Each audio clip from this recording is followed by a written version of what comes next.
안녕하세요. 구건석 성형외과 구건석 원장입니다. 중년 이후에 눈꺼풀이 처졌다고 해서 상안검 성형을 흔히 생각을 하게 됩니다. 그런데 상안검 성형을 한 이후에 눈두덩이가 두꺼워지고 눈썹과 눈 사이가 가까워지면서 인상이 사납고 답답해 보이는 경우를 많이 보게 됩니다. 이럴 때는 이마 거상술이 대안인데요. 오늘은 이마 거상술에 대한 시청자분들의 여러 가지 질문에 대해서 답변을 하면서 자세히 알아보도록 하겠습니다. 이분이 저희 병원에 오셨을 때 이렇게 눈꺼풀이 많이 처져서 오셨습니다. 그래서 본인은 처진 눈꺼풀을 좀 잘라서 걷어주고 쌍꺼풀 라인을 만들어 달라 이렇게 요구하셨습니다. 그래서 제 생각에는 그렇게 하면 인상이 사납기 때문에 이마 거상술을 권유했으나 본인은 간단한 수술로 해결을 하고 싶노라 이렇게 해서 할 수 없이 쌍꺼풀 수술을 했지만 처음에 예상했던 바처럼 이렇게 눈두덩이가 굉장히 두꺼워지고 눈과 눈썹 사이 간격이 가까워짐으로 인해서 강한 인상이 되어버렸습니다.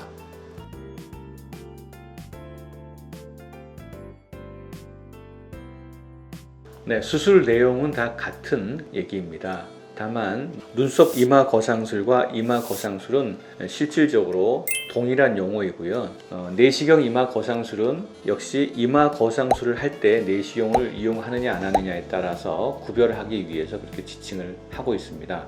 저희 병원에서는 내시경 이마 거상술을 20년 전부터 시작을 해서 지금까지 약 5,000건 이상의 사례가 있습니다. 굉장히 많은 경험이 축적되었기 때문에 이에 대해서 오늘 자세히 알아보도록 하겠습니다.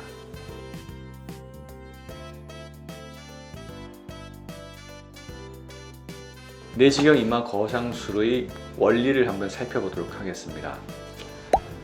이 눈썹이 있는 이 눈썹뼈 근처에서 끌어올라가는 근육과 끌어내리는 근육이 서로 교차하게 되는데요. 양쪽이 서로 줄다리기를 하고 있다 이렇게 생각하시면 맞겠습니다. 그래서 끌어내리는 근육을 끊어줌으로써 자연스럽게 이마 피부가 위로 끌려 올라가게 되는 그런 원리를 이용한 것이 내시경 이마 거상술입니다. 따라서 이 수술은 영구적인 효과를 갖고 있고요. 다만 나이가 들면서 피부 노화는 계속 진행되는 것을 감안을 한다면 반영구적인 결과를 얻는다 이렇게 생각하면 되겠습니다. 이 사진은 눈썹뼈 근처에서 눈썹과 눈꺼풀을 밑으로 끌어내리는 근육을 제거해주는 그런 모습입니다. 그래서 이 근육과 이 근육 등이 눈썹을 아래로 끌어당기는 근육인데요. 이거를 지금 절제해주고 있는 모습입니다.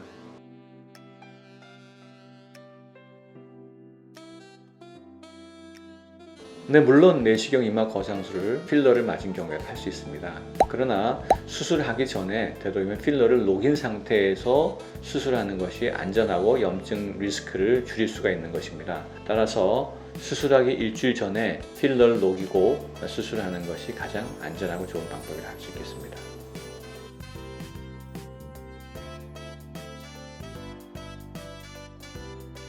네, 사진을 보면서 잠깐 설명드리도록 하겠습니다. 네, 젊은 분들도 이렇게 눈두덩이가 두툼하고 눈꺼풀이 처져서 눈썹과 눈 사이가 가까운 분들도 있지만 중년이 넘어서면 그런 것들이 굉장히 급속도로 이렇게 나타나기 시작합니다. 특히 눈꺼풀이 이렇게 밑으로 처지는, 그래서 눈동자를 가리는 그런 눈처짐의 정도는 이마와 눈썹이 내려오는 그런 분량 플러스 눈꺼풀 피부에 늘어진 분량이 합쳐져서 나타나게 되겠죠. 그런데 이 둘 가운데 이마 처짐의 비중이 6대4 정도 더 많기 때문에 이마 거상술로 이마가 올라가게 되면 눈처짐이 확연하게 개선되는 것을 확인할 수 있습니다. 자, 사례를 보겠습니다. 이분은 눈두덩이가 이렇게 두툼하지도 않고 좀 꺼진 편이고 쌍꺼풀도 없는 그런 눈이었습니다. 그런데 눈처짐이 상당히 많아서 이렇게 눈동자가 거의 여기는 50% 정도밖에 보이지 않고 여기는 한 40%가 가려져 있죠. 그래서 이런 경우에는 쌍꺼풀 수술을 하게 되면 굉장히 어색한 그런 눈이 되기 쉽기 때문에 이마 거상을 권해서 이마 거상만 하였습니다. 그래서 눈도 굉장히 자연스럽고 시원한 그런 눈매가 됐고 인상이 사납지 않고 밝아진 그런 모습을 볼 수가 있습니다. 측면에서도 눈썹이 밑으로 떨어져 있던 것이 눈썹뼈 위로 이렇게 딱 올라감으로써 이 간격도 넓어지고 눈도 커지고 그래서 눈이 시원하고 또렷한 모습으로 바뀌었습니다.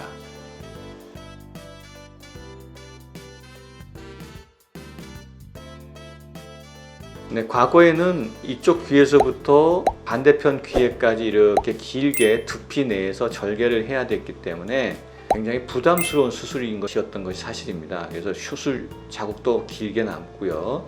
그에 따라서 감각도 회복되는데 오랜 시간이 걸리고 또 수술 시간이 우선 굉장히 길었죠. 그래서 내시경으로 이런 절개를 1cm씩 조그맣게 몇 개씩만 넣어서 수술하기 때문에 일단 절개 상처가 굉장히 작다. 따라서 수술 시간이 굉장히 짧아진다는 것이고요. 또한 회복이 굉장히 빠릅니다. 그래서 일주일 정도면은 일상생활로 복귀할 수가 있고요. 절개가 짧기 때문에 감각신경의 회복이 굉장히 빠릅니다. 한편 단점으로는 내시경이라는 고가의 장비가 필요하고요.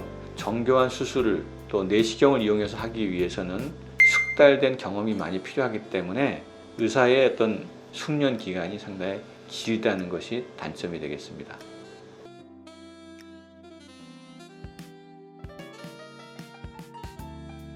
네, 내시경 이마 거상술을 하기가 어려운 그런 경우도 간혹 있는데요. 과거에 한 몇십 년 전에 파라펜이나 실리콘 같은 그런 화학성 물질을 이렇게 주사 맞아서 피부가 굉장히 단단하고 딱딱하게 굳어버리는 경우도 있고요. 또 눈썹 주변에 아까 근육을 좀 절제를 해줘야 되는데 해부학적인 구조가 변형이 돼서 구별이 안 되는 그런 경우도 있습니다. 그런 경우에는 내시경 이마 거상술을 하지 않는 것이 안전하다고 할 수 있겠습니다. 또 불가능한 것은 아니지만 내시경 이마 거상술의 효과가 좀 떨어지는 경우가 있는데요. 첫째, 특히 중년 남성들과 같이 이마 피부가 굉장히 두껍고 뻣뻣하면서 질긴 그런 경우에는 부드럽지가 않기 때문에 피부가 잘 올라가지 않는다는 특성으로 인해서 효과가 좀 떨어지고요. 또 여러 번의 이마 수술로 인해서 해부학적 구조가 변형되어 있거나 피부가 뻣뻣하고 단단한 그런 경우에는 역시 수술 효과가 좀 적은 경우를 하겠습니다.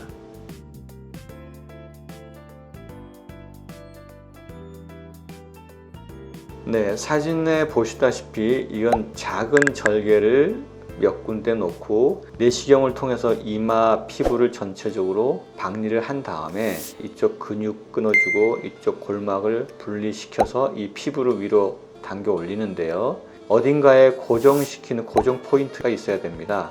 고정 포인트에 피부를 걸어주는 것인데요. 엔도타인이라는 그런 흡수성 고정핀을 뼈에 걸어주고 뼈에 고정된 흡수성 고정핀에 피부를 이렇게 끌어올린 다음에 여기다가 걸어줌으로써 이마 거상술의 효과를 오래 유지를 하려는 것입니다.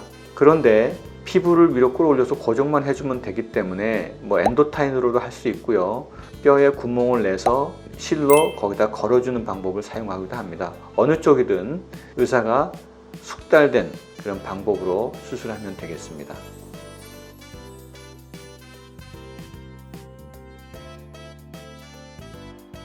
네, 피부 리프팅 수술이란 대개 이제 얼굴 부분, 이마가 아니고 얼굴 부분을 흔히 많이 하게 되는데요. 당연히 별개의 어떤 위치이기 때문에 리프팅 하는데 아무런 문제가 없습니다.